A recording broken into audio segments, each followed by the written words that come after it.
আসসালামু আলাইকুম।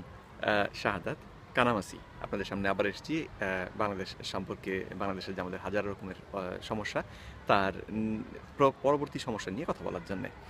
তো এখন আমি যেই সমস্যাটি নিয়ে কথা বলতে চাইছি সেটি হচ্ছে আমাদের দেশের শব্দ সমস্যা। আ চারপাশে আমাদের দেশে যে গাড়িগুলো চলে, বিশেষ করে ঢাকা শহর বা এরকম যে আমাদের শহরগুলো, সেখানে বা ঢাকা শহরের বাইরে যখন আপনি হাইওয়ে দিয়ে গাড়িগুলো যায়, তখনও খেয়াল করে দেখবেন যে হাইড্রোলিক হর্ন ব্যবহার করে হর্ন বাজিয়ে, কারণে এবং অকারণে হর্ন বাজিয়ে এই যে শব্দ দূষণ করা হচ্ছে, তার কোনো যেন কারো কোনো রকম মাথা ব্যথা নেই এই ব্যাপারে।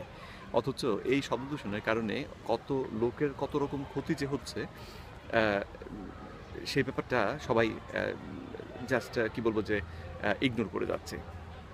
তো আ এইটাকে বন্ধ করতে হবে। আরো রয়েছে আমাদের শব্দ দূষণের মধ্যে আরো রয়েছে বিভিন্ন রকমের সমাবেশে লাউড স্পিকার বা মাইক ব্যবহার করে বড়, বড় অ্যাম অ্যা লাউড স্পিকার ব্যবহার করে এই সমাবেশগুলো করা হচ্ছে। চেঁচিয়ে, চেঁচিয়ে লোকজনকে ভাষণ, বক্তৃতা দেয়া হচ্ছে। কিন্তু এতে আরো যে কত লোকের ক্ষতি হচ্ছে, বাচ্চাদের লেখাপড়ার ক্ষতি হচ্ছে, এই নিয়ে কেউ ভাবছে না। তারপরে এ এই সমস্যার আরো যে পরবর্তী পর্যায়ে যেটা রয়েছে সেটাতে আমি যেটা ভাবতে পারি যে আমাদের দেশে মসজিদ রয়েছে নামাজ পড়ার জন্য খুব ভালো, এবং সেটা অন্য কারো কোনো রকম অসুবিধে যেন না হয় সেইভাবে করতে হবে, তাই না?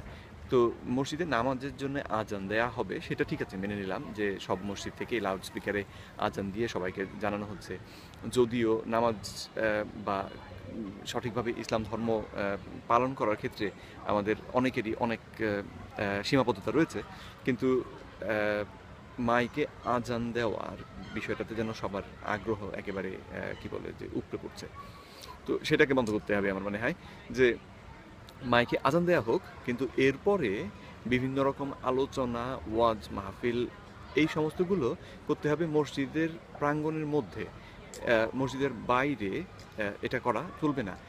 কেন আমি বলছি এটা? আমার নিজের অভিজ্ঞতা থেকে আমার মনে আছে আমি যখন এসএসসি পরীক্ষার্থী ১৯৯৩ সালে এসএসসি পরীক্ষা দিয়েছিলাম আমি। সেই সময়টাতে আমার বাড়ির পাশে এই মসজিদ থেকে ৭ দিনব্যাপী ওয়াজ মাহফিল শুরু হলো, এবং আমার পরীক্ষার মাঝখানে কানের পাশে এই লাউড স্পিকারে প্রতিদিন ওয়াজ হচ্ছে, প্রতি সন্ধ্যায় শুরু হচ্ছে, শেষ হতে হতে মাঝরাত। এবং আহ, শীতকাল এলে তো ভাবতেই পাচ্ছেন, মানে going back to that point, ভাবতেই পাচ্ছেন যে আমার লেখাপড়ার তখন কি অসুবিধাটা হয়েছে এই ওয়াজ চিৎকার চেঁচামেচির মধ্যে পড়াশোনা করতে বা মনোযোগ দিতে। আর তারপরে আরেকটা যেটা দেখেছি যে শীতকাল এলেই বিশেষ করে ঢাকা শহরের মিরপুরের দিকে ১ নম্বরে বা এর আশেপাশে অংশগুলোতে প্রচুর ওয়াজ মাহফিল হতে শুরু করে। যখন তখন যে কেউ একখানা প্যান্ডেলটা নিয়ে ওয়াজ মাহফিলের ডাক দিল এবং লাউড স্পিকার লাগিয়ে সারা দুনিয়াকে শোনানোর চেষ্টা করা হচ্ছে তাদের কথা। যদিও এইভাবে মানুষকে যে শব্দের মাধ্যমে এই বিরক্ত করা, যারা ঘুমোতে চাইছে তাদেরকে ঘুমোতে না দেওয়া, সেটাও যে ইসলাম বিরুদ্ধ, সে ব্যাপারে কারো কোনো মাথা ব্যথা নেই। তো আহ, আমার মনে হয় যে এই শব্দ দূষণের এই পথগুলোকে আমাদের বন্ধ করতে হবে। কারণ আহ, একটা ফিডব্যাক আমি বিদেশে এসে আমার বিদেশি বন্ধুদের কাছ থেকে সবসময় যেটা পেয়েছি সেটা হচ্ছে যে তারা যেই আমাদের দেশে গিয়েছে, আমাদের দেশে কয়েকজন গিয়ে ঘুরে এসছে, তাদের সঙ্গে আমার পরিচয় হয়েছে, তারা এসে বলেছে যে তোমাদের দেশটা ভয়ানক রকমের কি বলবো যে নয়েজ, এই শব্দে ভরা, যে শব্দগুলো সহ্য করা খুব কঠিন, এবং সে কারণে অনেক লোকই আমরা একবার গেলে আর দ্বিতীয়বার তোমাদের দেশে ফিরে যেতে চাই না, যে তোমাদের দেশে এত শব্দ।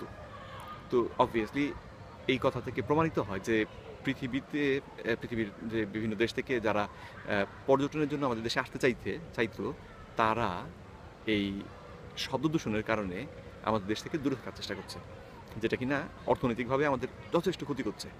তো এই বিষয়টাকে আমাদের সিরিয়াসলি নিতে হবে এবং এই শব্দ দূষণ বন্ধ করতে হবে। তো এই বিষয়ে আপনাদের কোনো মতামত থাকলে আমাকে জানাবেন, এবং আর যদি আমার মতামতে কোনো ভুল পেয়ে থাকেন তাহলে সেটাও আমাকে জানাবেন। তাহলে আমরা সবাই মিলে একসঙ্গে এই বিষয়গুলো নিয়ে কথা বলবো এবং আরও এগিয়ে যাব, এবং একটা সুন্দর বাংলাদেশের জন্য, একটা সোনার বাংলাদেশের জন্য একত্রে কাজ করব। ঠিক আছে? ভালো থাকবেন। আবার পরবর্তী ভিডিওতে দেখা হবে। আ তখন হয়তো অন্য কোনো অসুবিধা নিয়ে কথা বলব। আসি আজকে তাহলে। আসসালামু আলাইকুম।